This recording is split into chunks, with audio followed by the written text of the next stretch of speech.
राधे राधे। जेठ मास की कथा। अध्याय 13। गरीब वृद्ध और आम के पेड़ का चमत्कार। बहुत समय पहले काशी के पास एक छोटा सा गांव था।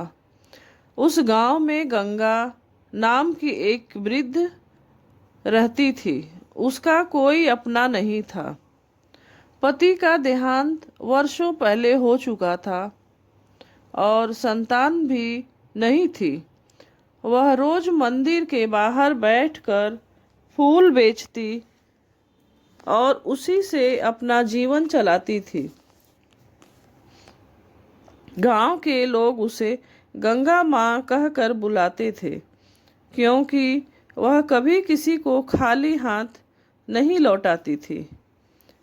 चाहे खुद भूखी रह जाए, पर किसी साधु या गरीब को थोड़ा बहुत भोजन अवश्य दे देती।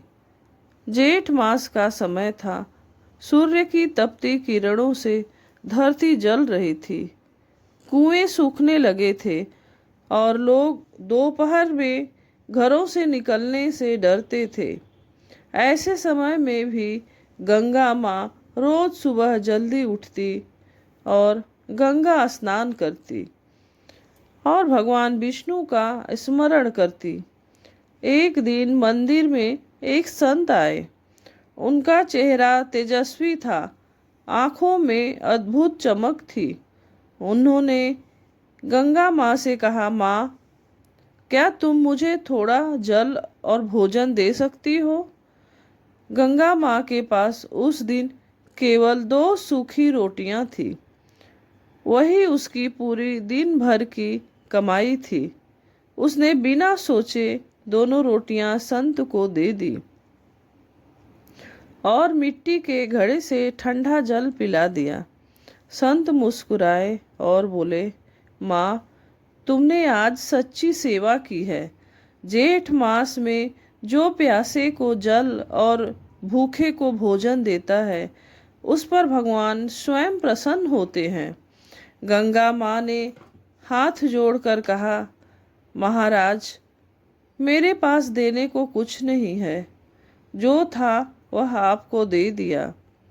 संत ने जाते जाते उसे एक आम की गुठली दी और बोले, इसे अपने आंगन में लगा देना। विश्वास रखना, तुम्हारे दुख दूर होंगे। गांव के लोग यह देखकर हंसने लगे। अरे गंगा, एक गुठली से कभी गरीबी दूर होती है क्या? संत ने तुझे मूर्ख बना दिया। लेकिन गंगा माँ ने किसी की बात पर ध्यान नहीं दिया। उसने श्रद्धा से उस गुठली को अपने छोटे से आंगन में लगा दिया और रोज उसे जल देने लगी।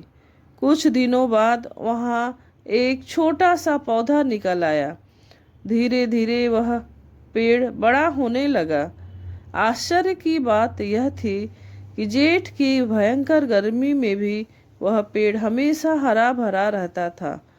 एक दिन दोपहर गांव में भयंकर आंधी चली। लोग अपने घरों में छिप गए। तभी एक व्यापारी रास्ता भटक कर गंगा माँ के घर के पास पहुंचा।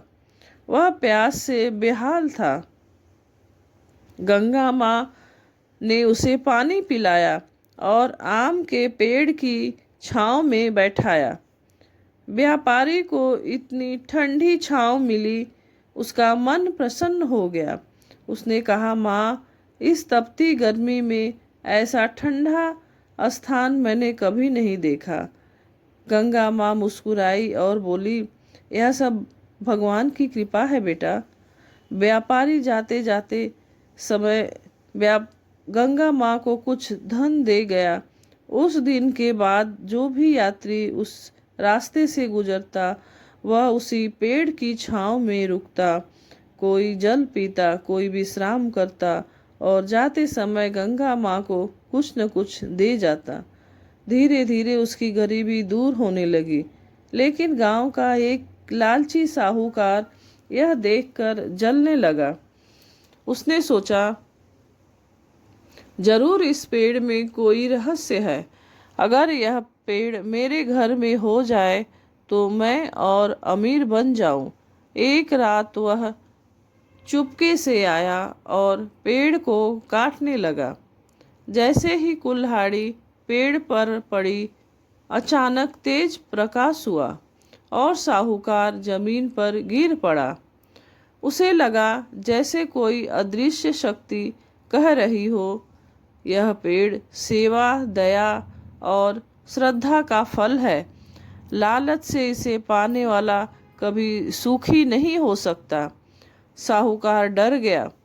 सुबह होते ही वह गंगा माँ के पास आया और अपने अपराध के लिए क्षमा मांगने लगा। गंगा माँ ने उसे क्षमा कर दिया और कहा, धन से बड़ा पुण्य होता है। जो दूसरों की सहायता करता है, भगवान उसकी रक्षा करते हैं। उस दिन से साहूकार स्वभाव बदल गया। वह गरीबों को जल पिलाने लगा और राहगीरों के लिए प्याऊ बनवाने